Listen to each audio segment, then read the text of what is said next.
Hello guys, and welcome to another tutorial video. In this short tutorial video, I'll be showing you how to send your USDT from Bybit to Kucoin. Alright, so in order to send your USDT from the Bybit platform to Kucoin, it's quite easy. Your first step would be to head over to the assets menu. Once there, scroll through and select the assets at the bottom. You'll find the amount of USDT you hold. With this information, click on the withdraw option and use the search icon to search for USDT. Click on USDT, and once you selected USDT, you're asked whether you want to perform an on-chain transfer or an internal transfer. We're going to be going with on-chain as this involves on blockchain transactions from one wallet to another instead of from one Bybit user to another.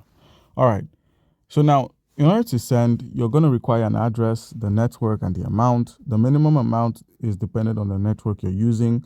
So let's go with the TRC20 for this video. The minimum withdrawal is 2.6 USDT, and then all you need to do is provide an address. All right, so minimize and simply open up your Kucoin. Once you've opened up Kucoin, the deposit icon is just here at the top. If you can't find it, head to the assets menu, click on deposit, and use the option to search for the USDT. So use the search icon to search for USDT,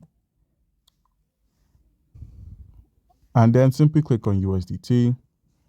Remember, we're sending over from the Tron network, which is the TRX. So click on TRC20, copy your unique address. As you can see here, there is no memo or tag required for this wallet or this address. So minimize, open up your Bybit, paste the address there.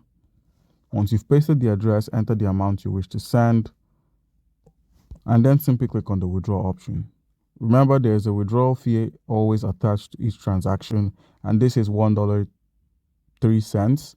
So once you've clicked on withdraw, your USDT tokens would be sent over from your Bybit to the Kucoin platform. So guys, that's how you can simply go about this. Comment down below if you have a question and be given an answer.